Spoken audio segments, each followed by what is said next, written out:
Hi, I'm Josh, and I read 105 books last year.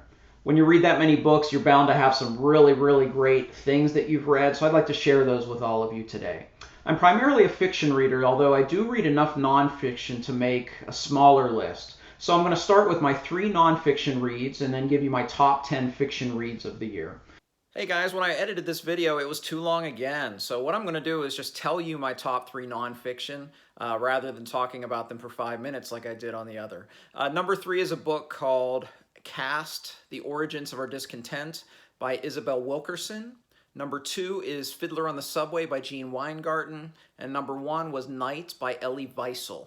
Also, if you do like this video, please hit like and subscribe. I plan to every month do a review of all the things that I've read in that month and give you a rating and just a very short review. And you know, I average 8 or 9 books a month, so that's a way to kind of see what I'm reading throughout the year. Additionally, if you want to follow me on Twitter at Books Fury, you can find, I'm going to do that every time I finish a book. So you'll get every 3 or 4 days a tweet from me with a rating and a 1-sentence book review. I think it'll be a fun little activity. Anyway, back to the video. I'll be jumping right into the top 10 fiction. All right, on to the fiction reads, my top 10. Number 10, another Kindle read, was a book called Where the Crawdads Sing by Delia Owens. What I liked most about this one is the setting. It was set in the marshes of North Carolina, and I have never read anything remotely like it. It had a very compelling protagonist who is known by the locals as the Marsh Girl, and her story is one that really captivated me from the start. Although I didn't love the ending, and I did think a couple plot points were kind of some low-hanging fruit that the author chose, I still really enjoyed it. And I read this early in the year, and it just really stuck with me. But it was Delia Owens' first novel, and she's someone that I will definitely check out in the future. Number 9 is Kafka on the Shore by Haruki Murakami. Murakami is an author that I just started reading this year, and I read 10 books by him last year. I really enjoy his writing. He's a contemporary Japanese author who seamlessly blends contemporary Japanese life with a touch of the fantastical. He's kind of like a Stephen King in that manner, that he's able to take just a very real personal story and just add an element of the supernatural or the fantastical into the story in such a seamless way that it just feels natural. Kafka on the Shore was one of my favorites. There's one more that I'll talk about a little higher on this list, but it was one of my favorites this year. And what I really liked about this one is, unlike some of his other books, the protagonist in this, Kafka, is a character of action. He, at the beginning of the book, on his 15th birthday, he basically runs away from home and goes on this very grand adventure that a lot of the other protagonists in his books are kind of almost apathetic, where they let things happen around them. But Kafka is, you know, a character with agency that pushes the envelope. Just a word of caution: there's one subplot that is about as disturbing as it can get, maybe.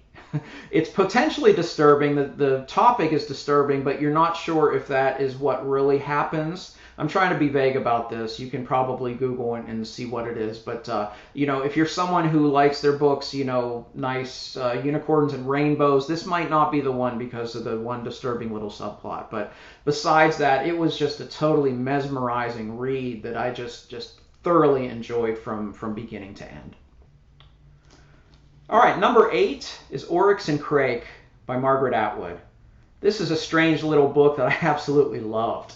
It starts with the main character in this story, who's known as Sandman, kind of naked up in a tree in this post-apocalyptic landscape with these mysterious little children with green eyes kind of surrounding him. It's a bizarre tale that only Atwood could pull off. And the story unfolds. You get to see more of the landscape that Snowman finds himself in, but he also tells the story of how he kind of got there. And it's just one of those books that you just couldn't put down. I think I put this one down in like 2 days because I just had to keep going. All right, number 7, A Column of Fire by Ken Follett. This is historical fiction, and this is historical fiction of the highest order. This is technically the third book in a series, but they're loosely related. The series started with Pillars of the Earth, which is one of my all-time favorite books. That was set in the 12th century. Its sequel, World Without End, was set in the 14th century. And this one, A Column of Fire, is set in the 16th century. The common thread being the little village of Kingsbridge, where all of this takes place. So they're not direct sequels. So this is not the third in a book series necessarily, although some of the characters descend from characters in previous books, which makes it very, very interesting. If you haven't read Pillars of the Earth, I wouldn't recommend starting with A Column of Fire. Although they're not direct sequels, I think it's good to start with the first one, especially because Pillars of the Earth is the best of the three.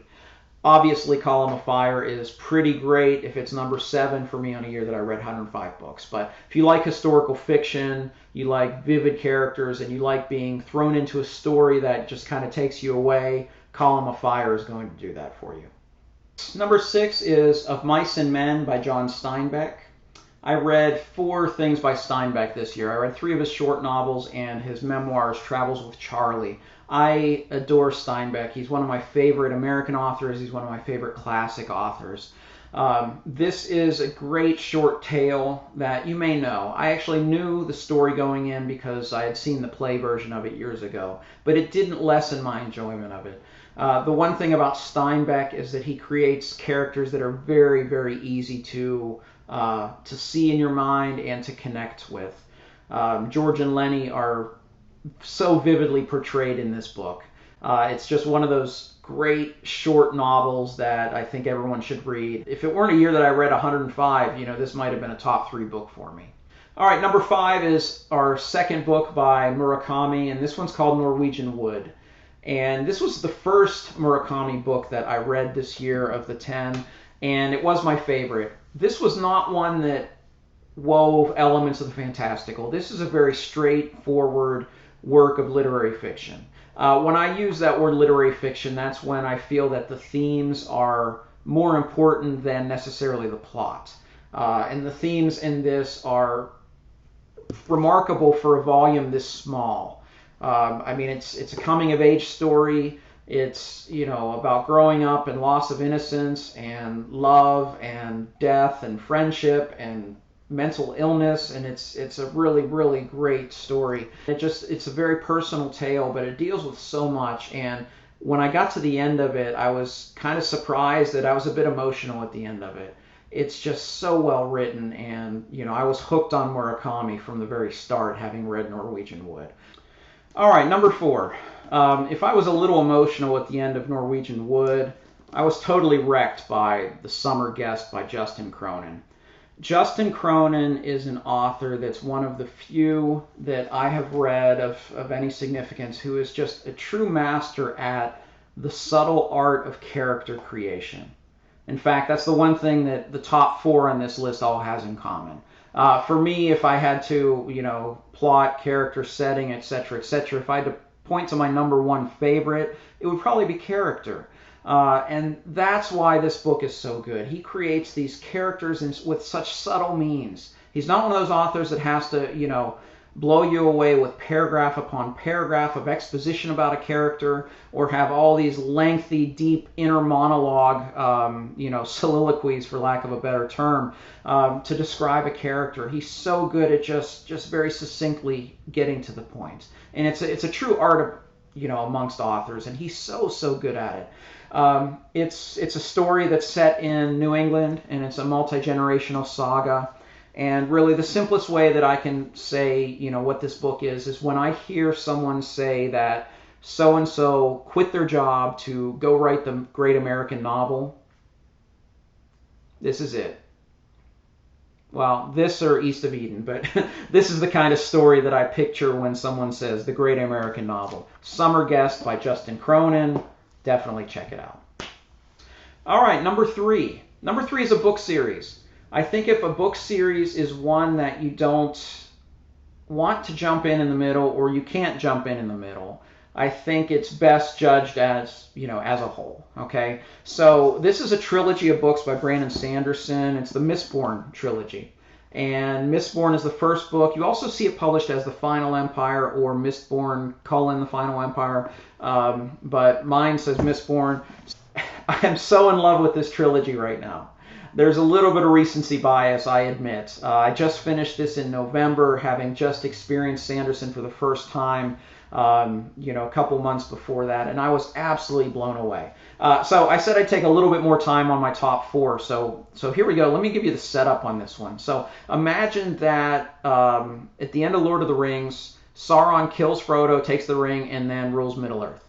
That's the kind of world that we find ourselves in Mistborn. The Lord Ruler is immortal, and he's evil, and he has ruled the nation, the world, for 1,000 years. And he's oppressed these people that are called the Ska. So what happens is this ragtag band of Ska thieves decide to, you guessed it, rob the Lord Ruler. Sanderson kind of described it as his Ocean's 11 in a fantasy setting, and it's really great. Sanderson creates such vivid characters, my goodness, and I'm so impressed that this is one of his early series. I can't wait to read more of him. The protagonist is a young girl named Vin, who's a street urchin who finds herself, a part of these bands of thieves because she has this little ability that she calls her luck. Turns out it's a form of magic. And seeing Vin's story from this street urchin who's afraid of everybody and will not trust anybody, seeing her over the 3 books grow into something more is truly, truly fantastic. And despite what some may say, I think Sanderson stuck the landing in the 3rd book. I was filled with such awe and wonder at the very end that he, as an author, immediately went to the top of my TBR list, and I'm probably going to read like 15 books by him next year. But the Mistborn trilogy, even if you're not a big fan of fantasy, I think it's very accessible for a lot of people, and I absolutely love the series. Number 2 is The Stand by Stephen King. It's a big boy. Very, very big book. This is kind of a reread. I read the abridged version of The Stand about 25 years ago. So when I just discovered that there was an unabridged version with about 300 more pages, of course, give me more, because I remembered it as one of my favorite of all of Stephen King's books. A lot of people consider this his greatest book. I won't go that far, but I will say that it's definitely a top 3. And one of the reasons is the characters are so vividly drawn in this. These are characters that all year, the ones that make it to the end of the book, I think about frequently, and even some of the ones that I didn't. They're just so vividly drawn, and that is, kind of Stephen King's greatest skill as an author, in my opinion, is character. But this is a story that probably wasn't the best to read at the onset of a global pandemic, because this is the result of a global pandemic killing 99% of the population. But it's not about the pandemic itself, it's about the survivors. And all of the survivors are having these vivid dreams, and they're dreaming about a couple different people. They're dreaming about this African-American woman somewhere in the plains, and they're dreaming about this evil man in black somewhere out near Vegas. And the people gravitate towards those 2 individuals, and we have a good old-fashioned stand between good and evil that only Stephen King could tell.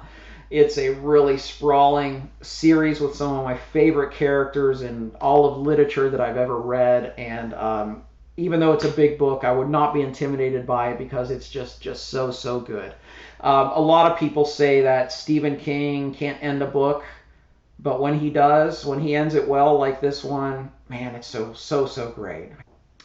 And my number 1 read of 2020 is another book series, and that's The Wheel of Time by Robert Jordan and Brandon Sanderson. You see them up there in the corner. 15 books. I wasn't going to bring all those down just to hold them up. I'll put a picture here or something. But Jordan wrote the first 11 books and the prequel, and then was diagnosed with terminal disease, and all the way up to his very last days was writing, plot arcs and character arcs and completed scenes, including the very last epilogue of the last book, in hopes that his wife, who's also his editor, could find somebody to finish the series. They found Brandon Sanderson, and the rest is history, as they say. This was before Sanderson was kind of the king of modern-day fantasy. He was just an up-and-coming writer who had only written Elantris and Mistborn, I believe. But they picked the perfect person because he said that, as well as being a fantasy writer, he was a big fan of the series. I could talk about Wheel of Time literally all day. And I'll probably sprinkle that into a lot of future videos. But let me just give you 2 points and send you on your way. Number one is it took me 81 days to read the series. That represents, based on, I could probably read 20 to 25 other books in that time. And I can't wait to do that again. I can't wait in a year or two to sacrifice 20 to 25 new books to reread that series, because it has some of the best world building, some of the most interesting characters and character development that I've ever seen, and it's just epic storytelling on a scope that I've never experienced before. I cannot wait to read this series again, and soon. And the last point is character. The Wheel of Time has the greatest character development in literature, full stop, I'm done. So what did you love reading this year? I'd love to hear in the comments below. It could be something I add to my personal TBR list. What did you think of these books? If you read any of these books, let me know as well if you liked them as much as I did. Just keep comments spoiler free in case anybody does want to read these that hasn't read them before. Please like and subscribe if you haven't already. But thanks for watching. Goodbye, and just have a great year of reading.